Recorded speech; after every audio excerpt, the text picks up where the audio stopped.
Hi, welcome back to VASSAL 101.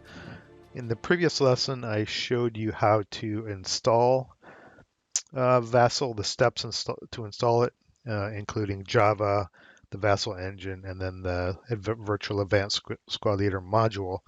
In this lesson, I'm going to show you how to essentially set up your first board setup, how to load the boards and how to rotate them and so on. So let me fire up VASSAL itself and we'll get started. Fire up VASSAL engine, load the VASSAL module. The first thing you'll see is an options screen. I'm going to focus on starting a new game offline. Okay, let me just go through these real quick. So load a save game is obvious. Pick load save game, hit next, and then select your file. This is like loading any sort of file in any sort of piece of software, like a Word document. You just load the map file or load the save game file, and it'll load up your last save game for whatever you were playing. If you want to, let's go back to here. If you want to just jump onto the server without loading anything, and that way you can join someone else's room and someone else's game, you would pick this option, look for game online, and maybe I'll cover that in a later video. But right now I'm going to focus on start a new game offline. A lot of people use VASSAL to play solo, offline, or even online, alone in a room. So if you want that option, if you want to just start your own game and load up some boards and start putting counters down and moving things around, this is the option you want. So let's start there. So start a new game offline, hit next. Now here's where you'll do your board configuring.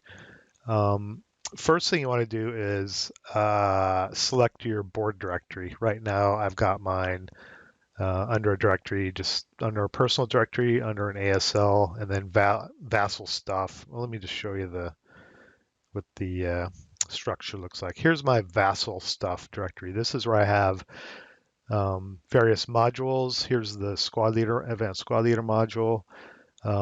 Here's where I have all the boards stored, and then there's an overlay directory under the boards, and that's where all the overlays would be. So you would create an overlays directory under boards, dump any overlays you download into that directory.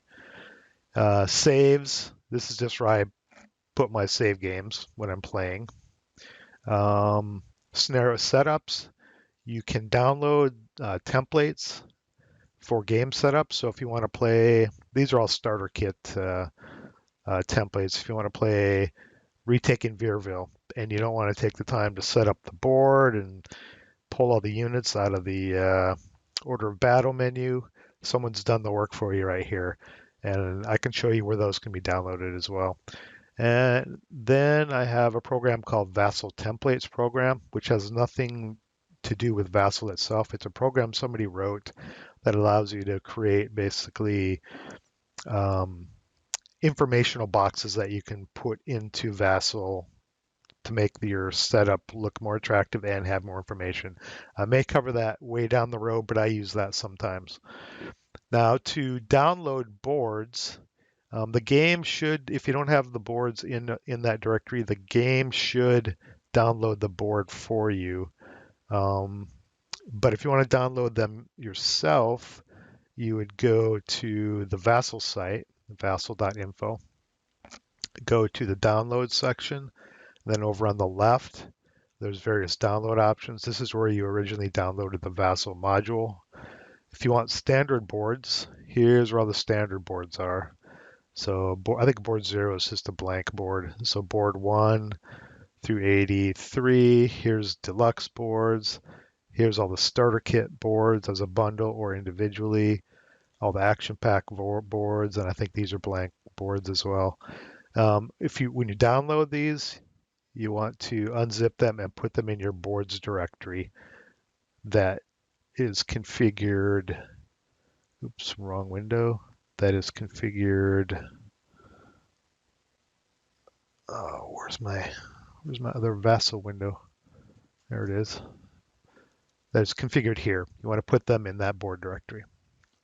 Real quick, let me jump back here. And then here are basically like third-party boards, like from Bounding Fire Productions, um, historical modules. I think there might be some critical hit stuff. Yeah, Lone Canuck, Friendly Fire. There's a bunch of third-party boards here as well. And then overlays here is where you would download download lots of overlays, your standard overlays, third-party overlays, etc. And you want to put those in the overlay directory underneath your boards directory, like I showed you before. Here are extensions, which I may go into at a later date, that add functionality to VASL. And here are scenario setups that I showed you in that scenario setup directory. There are a lot more than just the starter kit. Here are the starter kit ones, but there are, there's ASL journal scenarios that people have set up, classic scenarios, action pack scenarios, third party scenarios. So if you're thinking about playing a scenario in VASL, check here first. Somebody may have already set up the scenario in VASL, so you don't have to do it. And then you can just download this and load the game and start playing right away. So let's just load up. Let's just add some boards and I'll show you how it's done. Say you want to play some scenario that's using 3 boards. Let's do 2 boards. Let's do board 4, standard old original squad leader board. Now let's say you want to add. So if you add a row, it'll add a board option underneath this board. If you add a column, it'll add a board. It'll add another column of boards. So let's just do a row here and it adds it below. Let's just add board. Let's just do board O like that, which I think is a PTO board. So now that we've got our 2 boards set up, you can flip the boards. There's this little flip option, and that basically flips it horizontally. So let me just hit the flip button. You see how it flips. Let's just flip that one. You cannot flip the orientation of these boards long way vertically, like top to bottom. You can only configure the boards in VASL so that the long way goes horizontally as shown here.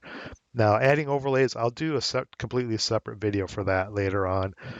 Cropping boards, I'll probably do a separate video for that. That allows you to crop half boards. So say you loaded this scenario and it only played on half of board 4 and half of board O. You could come in here and crop them so it doesn't load the other halves of the board that you don't really need and take up screen space. So now that you've got, and I'll cover terrain special scenario rules later as well. So now that you've got your board set up and oriented the way you want to, one thing, let's say you make a mistake. You can clear it. So you can hit clear and you can start over. Say, oops, I'm at board 3 and add a row and I'm at board O. You could just do that and you can clear it out. Okay, let's flip that. And then the other one final option is deluxe size board. If you like playing on very large hexes like the deluxe board, you just toggle that and the boards will be on huge hexes. They're actually too large for my taste. The counters are tiny and you have to zoom way in on the hexes to be able to really get any functionality out of the counters, information on the counters. So I pretty much play on standard hex sizes. So once you have your board set up, you just hit finish and you are in the game. So there's the 2 boards as they're set up.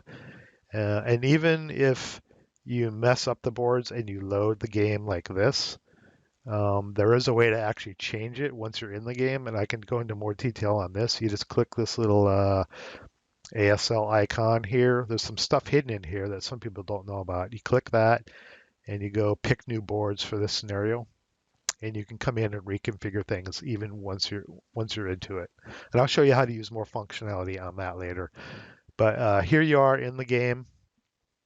Now you can start placing your orders of battle. onto the board, that kind of thing. And I'll cover that in another video.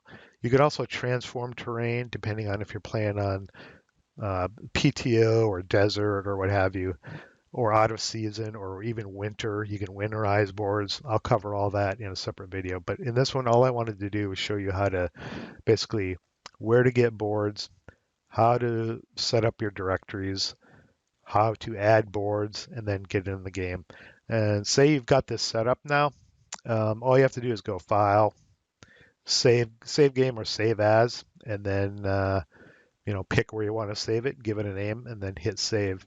And if there were counters populated all of this board, it would save all the setup. It'll save the very last moves you did or whatever. It'll save the current state of your board, and you can just reload it later and replay. So next video, I think I'll go into more detail on the menu icon bar here, and probably how to build an order of battle using the counter window here. So I'll do that video probably in a couple days. If you find this useful, please subscribe. If you'd like to see something special covered or something covered sooner rather than later, leave a comment below. I get notified on all comments that are made, and I try to reply to all of them, and I listen to all feedback. So until next time, do not roll boxcars, roll low.